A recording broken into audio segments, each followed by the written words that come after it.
నమస్కారం city news కి స్వాగతం. నేను నా నియోజకవర్గం ప్రచార రథ ప్రారంభోత్సవ కార్యక్రమం జిల్లా తెలుగుదేశం పార్టీ కార్యాలయంలో జరిగింది.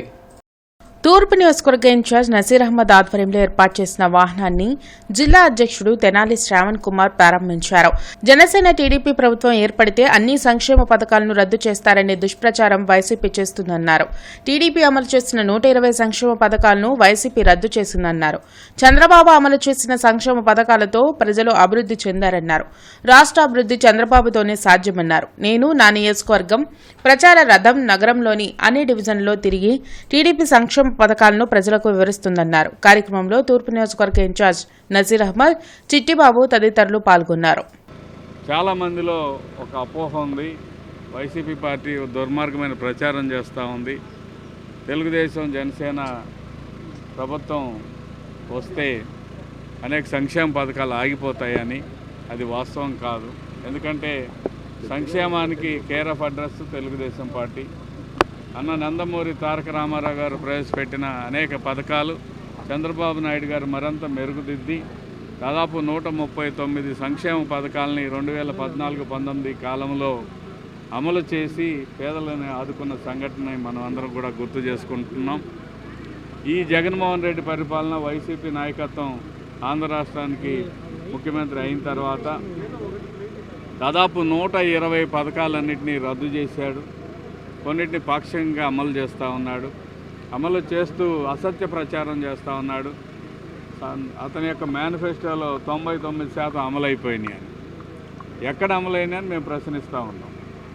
ఈరోజు సంక్షేమానికి మారు పేరు అని చెప్పి ప్రగల్భాలు పలుకుతున్నటువంటి ముఖ్యమంత్రి సంక్షేమాన్ని సంక్షోభంగా మార్చినటువంటి పరిస్థితులు వివరించడానికి, ముఖ్యంగా సామాన్య మధ్య తరగతి ప్రజలు నివసించేటువంటి గుంటూరు తూర్పు నియోజకవర్గం ప్రాంతంలో ప్రజలకు వివరించాలని అనేక మంది అవ్వాతాతలకు కేవలం కరెంటు బిల్లు ఎక్కువ వచ్చిందనో, పిల్లవాడికి ఉద్యోగం వచ్చిందనో, ఇండ్లు పెద్దదుందనో పెన్షన్లు తీసేసినటువంటి పరిస్థితులు కానీ, గత ప్రభుత్వంలో 70% పూర్తి చేసినటువంటి నంది వెలుగు బ్రిడ్జ్ గురించి కానీ, అలాగే మానస సరోవరం గురించి కానీ, బీఆర్ స్టేడియం గురించి కానీ ఎందుకు అభివృద్ధి చేయలేకపోయారో ప్రజలకు చెప్పడానికి ఈరోజు వారికి తెలియజేయాలన్న ఆలోచనతోనే ఈ ప్రచార రథాన్ని ఏర్పాటు చేసుకోవడం జరిగింది. అంగన్వాడీలపై ఎస్మా చట్టాన్ని ప్రయోగించడాన్ని వ్యతిరేకిస్తూ జనసేన నిరసన చేపట్టింది. అంగన్వాడీలకు మద్దతుగా లార్జ్ సెంటర్ అంబేద్కర్ విగ్రహం వద్ద ధర్నా చేసి నిరసన తెలిపారు.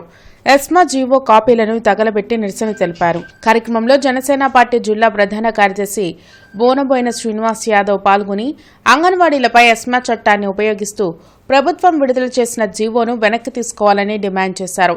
తమ సమస్యలను పరిష్కరించాలని కోరుతూ సమ్మె చేస్తున్న అంగన్వాడీలపై ఎస్మా చట్టాన్ని ఉపయోగించడం దారుణమన్నారు. కార్మికులు, ఉద్యోగులు ప్రశాంతంగా జీవించే పరిస్థితి రాష్ట్రంలో లేదన్నారు. ఆందోళన చేస్తున్న అంగన్వాడీలకు, కార్మికులకు జనసేన అండగా నిలుస్తుందన్నారు. కార్యక్రమంలో జిల్లా అధ్యక్షుడు గాది వెంకటేశ్వరరావు, నగర అధ్యక్షుడు నేరెళ్ల సురేష్ తదితరులు పాల్గొన్నారు.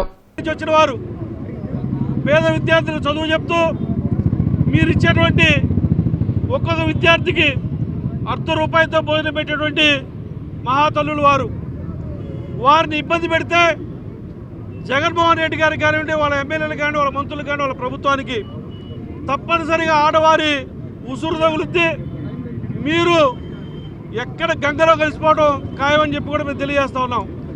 మేము ఒకటే కోరుతూ ఉన్నాం, మీ యొక్క పాలనలో ప్రతి వర్గం వారు, మున్సిపల్ కార్మికులు కానివ్వండి, సర్వశిక్షా అభియాన్ టీచర్లు కానివ్వండి, పారిశుద్ధ్య కార్మికులు కానివ్వండి, అంగన్వాడీలు కానివ్వండి, ప్రభుత్వ ఉద్యోగులు కానివ్వండి, పెన్షన్లు కానివ్వండి, ఎవరు కూడా ప్రశాంతంగా జీవించే పరిస్థితి లేదు. అంగన్వాడీ, మున్సిపల్ కార్మికుల సమ్మెకు మద్దతుగా సిపిఐ ఆధ్వర్యంలో రౌండ్ టేబుల్ సమావేశం జరిగింది. కొత్తపేట మల్లెలింగం భవన్లో నిర్వహించిన ఈ సమావేశంలో అన్ని రాజకీయ పార్టీలు, ప్రజా సంఘాల నేతలు పాల్గొన్నారు. న్యాయబద్దమైన అంగన్వాడీ, మున్సిపల్ కార్మికుల డిమాండ్లను ప్రభుత్వం సత్వరమే పరిష్కరించాలని జంగాల అజయ్ కుమార్, నల్లి కాంత్ అన్నారు.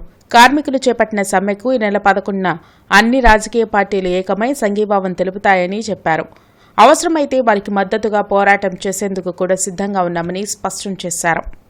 న్యాయబద్ధమైనటువంటి అంగన్వాడీల, మున్సిపల్ కార్మికుల డిమాండ్ల సాధనలో మీకు తోడు మేము ఉంటామని రేపు ఉదయం వారి యొక్క శిబిరాల వద్దకు వెళ్ళి మద్దతు ప్రకటించబోతా ఉన్నాం. ప్రభుత్వం ఇప్పటికైనా ఆలోచించి వాళ్ళకి సమ్మెను విరమింపజేసే వైపున ఆలోచన చేయకపోతే మరింత పెద్ద ఎత్తున ఆందోళనని ఉధృతం చేస్తామని ఈ రౌండ్ టేబుల్ సమావేశం పిలుపునిస్తూ ఉంది. పోరాటం చేస్తున్నటువంటి అంగన్వాడీలకి, మున్సిపల్ కార్మికులకి తమ న్యాయమైన డిమాండ్లు మిగిలిన అనుగుణంగా మా జీతాలు పెంచమని చెప్పి డిమాండ్లని ప్రభుత్వం సానుకూలంగా స్పందించాలి. ప్రభుత్వం దొంగతుడుగులు మాట్లాడటం మానుకోవాలి. తక్షణమే అంగన్వాడీలకి న్యాయమైన డిమాండ్లు పరిష్కారం చేయాలి, మున్సిపల్ కార్మికులకి న్యాయమైన డిమాండ్లు పరిష్కారం చేయాలి. లేని పక్షంలో అన్ని పార్టీలు కలుపుకొని అఖిలపక్షంగా ఈ ప్రభుత్వం మీద పెద్ద ఎత్తున ఆందోళన చేయడానికి సిద్ధపడతాం. అవసరమైతే రాష్ట్ర పార్టీలు ఇచ్చే రాష్ట్ర బంధులో కూడా మేము భాగస్వాములు అవుతామని చెప్పి తెలియజేస్తా ఉన్నాం. లక్ష్మీపురంలోని పాటిబండ్ల సీతారామయ్య హైస్కూల్లో సంక్రాంతి సంబరాలు ఉత్సాహంగా జరిగాయి. రంగవల్లులు, భోగిపళ్ళు, గంగిరెద్దులు, కర్రసాము, ఇతర సాంస్కృతిక కార్యక్రమాలతో స్టూడెంట్స్ ఎంజాయ్ చేశారు. సంస్కృతి సాంప్రదాయాలను పిల్లలకు తెలియచేయాల్సిన అవసరం ఉందని మాజీ MLA Patibandla Sitaramayya high school committee అధ్యక్షులు దేవినేని మల్లికార్జునరావు అన్నారు. లక్ష్మీపురంలోని పాటిబండ్ల సీతారామయ్య హైస్కూల్లో సంక్రాంతి సంబరాలు ఉత్సాహంగా జరిగాయి. స్కూల్ కరెస్పాండెంట్ పాటిబండ్ల విష్ణువర్ధన్తో పాటు కమిటీ సభ్యులు, డైరెక్టర్ కృష్ణవేణి, ప్రిన్సిపాల్ పద్మజ, ఉపాధ్యాయులు పాల్గొన్నారు. గతంలో అందరూ కలిసి పండుగలు జరుపుకునేవారని, ఇప్పుడు అలాంటి పరిస్థితులు తగ్గిపోయాయని మల్లికార్జునరావు తెలిపారు. గ్రామీణ ప్రాంతాల్లో పండగను ఎలా ఆనందంగా జరుపుకుంటామో అలాంటి వాతావరణంను స్కూల్లో కల్పించి స్టూడెంట్స్ పాల్గొనేలా చేయడం అభినందనీయమన్నారు. స్టూడెంట్స్ నిర్వహించిన కల్చరల్ ఈవెంట్స్ ప్రత్యేక ఆకర్షణగా నిలిచాయి.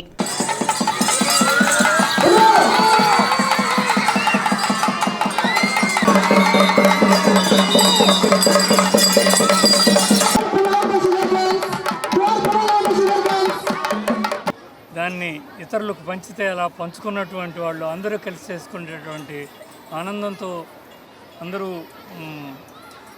చాలా వేడుకతో చేసుకునేటటువంటి పెద్ద పండుగ కనుక ఇది.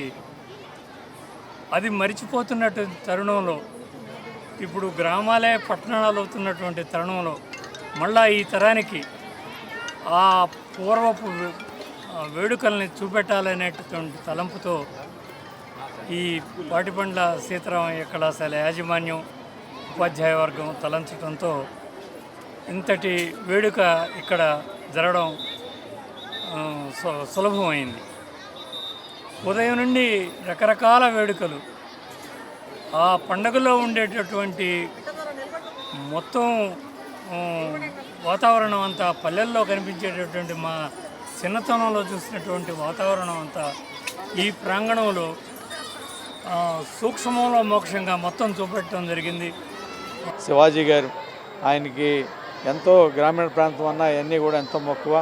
మరి ఈ రోజున ఈ స్కూల్లో కూడా ఈ పండుగంట సంక్రాంతి సంబరాలు అనేది మరి ఈ గ్రామీణ ప్రాంతానికి సంబంధించిన ఇది. దీన్ని అంతా కూడా దాన్ని ఉట్టిపోయేటట్టు కూడా పిల్లలకి ముందు తరాలకి అసలు ఆవుకి, గేదెకి, దూడకి తేడా తెలియని రోజుల్లో ఈ రోజుల్లో అంతా గ్రామీణ ప్రాంతంలో ఉండేటటువంటి గంగిరెద్దులు, ఆవులు, ఎడ్లు ఇలాంటివన్నీ చూపించి పిల్లలందరినీ కూడా ఉత్తేజపరిచేటటువంటి చేసేటటువంటి మరి అంగన్వాడీల సమస్యలను పరిష్కరించాలని డిమాండ్ చేస్తూ జరుగుతున్న సమ్మె కొనసాగుతుంది. జిల్లా కలెక్టర్ కార్యాలయం వద్ద రిలే దీక్షలు చేపట్టి నిరసన తెలిపారు. Anganwadi workers and helpers union ఆధ్వర్యంలో జరుగుతున్న సమ్మెలో ఆందోళన చేస్తున్న అంగన్వాడీలపై రాష్ట్ర ప్రభుత్వం ఎస్మా చట్టాన్ని ప్రయోగించడం దారుణమన్నారు. వెంటనే జీవో నంబర్ 2ను రద్దు చేయాలని డిమాండ్ చేశారు. అంగన్వాడీలకు కనీస వేతనం 25,000 రూపాయలు ఇవ్వాలని డిమాండ్ చేశారు. అంగన్వాడీల సమస్యలను పూర్తి స్థాయిలో పరిష్కరించేంత వరకు ప్రభుత్వం ఎన్ని బెదిరింపులకు పాల్పడినా ఆందోళన కొనసాగిస్తామని హెచ్చరించారు. కార్యక్రమంలో దీప్తి, మనోజ, రాధా, నేతాజీ, ముత్యాలరావు తదితరులు పాల్గొన్నారు. అంగన్వాడీ నిరవధిక సమ్మె ఈరోజు 30వ రోజుకు చేరింది. ఇప్పటికి కూడా ప్రభుత్వం చాలా మొండి వైఖరితో అంగన్వాడీలపై ప్రదర్శిస్తూ ఉంది. మేము తీవ్రంగా ఖండిస్తున్నాము. అంగన్వాడీల్ని రకరకాలుగా బెదిరింపులకి లోన్ చేస్తూ ఉన్నారు. అంగన్వాడీ కేంద్రాల తాళాలు పగలగొట్టారు. తర్వాత 5వ తారీఖు అంగన్వాడీలకి డెడ్ లైన్ పెట్టారు. ఆ తర్వాత 10వ తరగతి సర్టిఫికెట్ వెరిఫికేషన్ అన్నారు. మళ్ళీ 7వ తారీఖు ఎస్మా ప్రయోగించారు. ఈరోజు కొత్తగా మళ్ళీ షోకాజ్ నోటీసులు అంటూ ఉన్నారు. అంగన్వాడీలు తాటాకి చప్పుళ్ళకి భయపడమని మేము చెప్తా ఉన్నాము. మున్సిపల్ కార్మికుల సమస్యలను పరిష్కరించాలని డిమాండ్ చేస్తూ జరుగుతున్న సమ్మె కొనసాగుతుంది. సమ్మెలో భాగంగా శంకరవిలా సెంటర్ వద్ద ప్రదర్శన నిర్వహించి మున్సిపల్ కార్మికులు బ్రాడీపేటలోని మున్సిపల్ ఆర్జేటీ కార్యాలయాన్ని ముట్టడించారు. మున్సిపల్ కార్మికుల ఆందోళనకు రాష్ట్ర ప్రధాన కార్యదర్శి ఓబులేసు మద్దతు తెలిపారు. రాష్ట్రంలో 45,000 మంది పారిశుధ్య కార్మికులు సమ్మె చేస్తున్నారని, వారికి సమాన పనికి సమాన వేతనం అమలు చేయాలని డిమాండ్ చేశారు. జీతాలను పెంచడంతో పాటు ఇతర సమస్యలను పరిష్కరించాలని కార్మికులు ధర్నా చేస్తున్నారని, ప్రభుత్వం వెంటనే సమస్యలను పరిష్కరిస్తేనే సమ్మె విరమిస్తామన్నారు. చట్ట ప్రకారం గ్రాడ్యుయేటీ అమలు చేసి కోవిడ్ సమయంలో మృతి చెందిన కార్మికులకు పరిహారం ఇవ్వాలని డిమాండ్ చేశారు. ప్రభుత్వ బెదిరింపులను మానుకొని సమస్యల పరిష్కారం చేయకుంటే ముఖ్యమంత్రి క్యాంప్ కార్యాలయాన్ని ముట్టడిస్తామని హెచ్చరించారు. కార్యక్రమంలో రంగనాయకులు, సుబ్బారాయుడు, మాల్యాద్రి తదితరులు పాల్గొన్నారు. 33 సంవత్సరాలు 35 సంవత్సరాలు సర్వీస్ చేసినటువంటి, అందులో ఈ సర్వీస్ ఇంకొకటి ఎవడూ చేయలేనటువంటి సర్వీస్ చేసేటువంటి, కరోనా లాంటి కష్టకాలంలో మా ప్రాణాలను పణంగా పెట్టి మీరు వాగ్దానం చేశారు. వాళ్ళ ఫ్రంట్ లైన్ వారియర్స్ అన్నారు. మరి ఆ ఫ్రంట్ లైన్ వారియర్స్ చచ్చిపోతే వాళ్ళకు రూపాయి కూడా డబ్బు ఇచ్చినటువంటి పరిస్థితి లేదు. డబ్బు ఇస్తామని ప్రకటించారు, కేంద్రం ప్రకటించింది. 25 లక్షలు ఇస్తామని నువ్వు ప్రకటించినా 5 లక్షలు ఇస్తామని ఒక్కడూ ఒక నయా పైసా ఇవ్వలే. అందులో ఆ చనిపోయినటువంటి కార్మికులను ఐడెంటిఫై చేసి వాళ్ళకు కూడా మీరు ప్రకటించిన డబ్బు ఇవ్వాలి, సమాన పనికి సమాన వేతనం ఇవ్వాలి, గ్రాట్యుటీ ఇవ్వాలి, పారిశుద్ధ్య కార్మికులకు కూడా జీతం పెంచాలి. ఈ డిమాండ్స్ పరిష్కారమయ్యేంత వరకు ఈ సమ్మెను విరమించేటువంటి పరిస్థితి లేదని చెప్పేసి ఏపీ సమగ్ర శిక్ష, కాంట్రాక్ట్ అండ్ అవుట్సోర్సింగ్ ఉద్యోగుల సమస్యలను పరిష్కరించాలని డిమాండ్ చేస్తూ జరుగుతున్న సమ్మె కొనసాగుతుంది. 22వ రోజు జిల్లా కలెక్టర్ కార్యాలయం వద్ద సమగ్ర శిక్ష ఉద్యోగులు ధర్నా చేసి నిరసన తెలిపారు. సమగ్ర శిక్ష ఉద్యోగులను విద్యాశాఖలో విలీనం చేయడంతో పాటు అన్ని విభాగాల ఉద్యోగులను పర్మనెంట్ చేయాలని డిమాండ్ చేశారు. సుప్రీంకోర్టు తీర్పు ప్రకారం సమాన పనికి సమాన వేతనం ఇవ్వడంతో పాటు హెచ్ఆర్సీ పాలసీని అమలు చేయాలన్నారు. ఉద్యోగుల సమస్యలను పరిష్కరించేంత వరకు ఆందోళన కొనసాగిస్తామని హెచ్చరించారు. కార్యక్రమంలో లక్ష్మణరావు, రాంబాబు కరీముల్లా, స్వర్ణ గౌరి తదితరులు పాల్గొన్నారు.